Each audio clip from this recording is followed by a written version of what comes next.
ki, o patronlar, o daraqlar atılmışdı 5-ci ildə, 18-ci ildə. Deməli, biz o elə bir vəziyyətdir ki, yəni patronların üstü oxunan vəziyyətdir.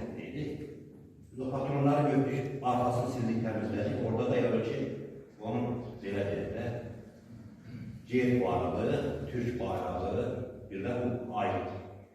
Yəni, ay ulduz. Nəysə onu götürdük, gətirdik.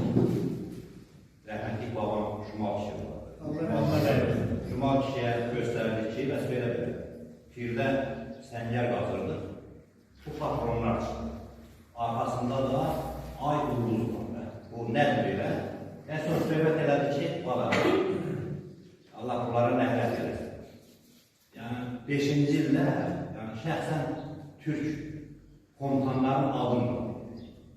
Yəni, 18-ci ildə nəhlət elədi. Falan kəsdə, baxın, mənim olduğum ev var. Olacaq yerləri buraydı.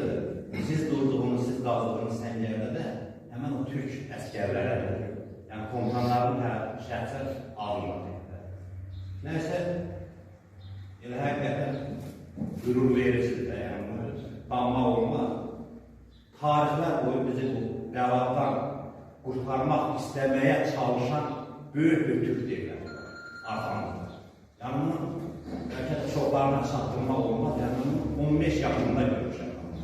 Nətər deyil, gözüm açıq müharibə görmüşəm. Qazanda da bunu görmüşəm.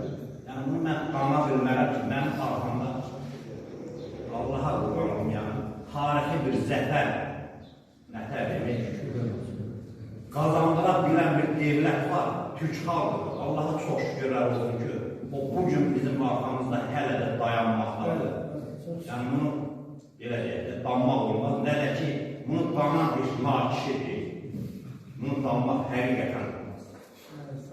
Çünki 5-ci ildə babalarımızı, atalarımızı kürəyinə simavar bağlayan ermənini, yəni bizi Türk olaraq qırqdı.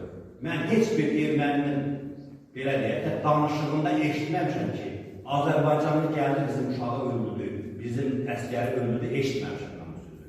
Mən yalnız eşitmişəm ki, Türk gəldi, Türk can.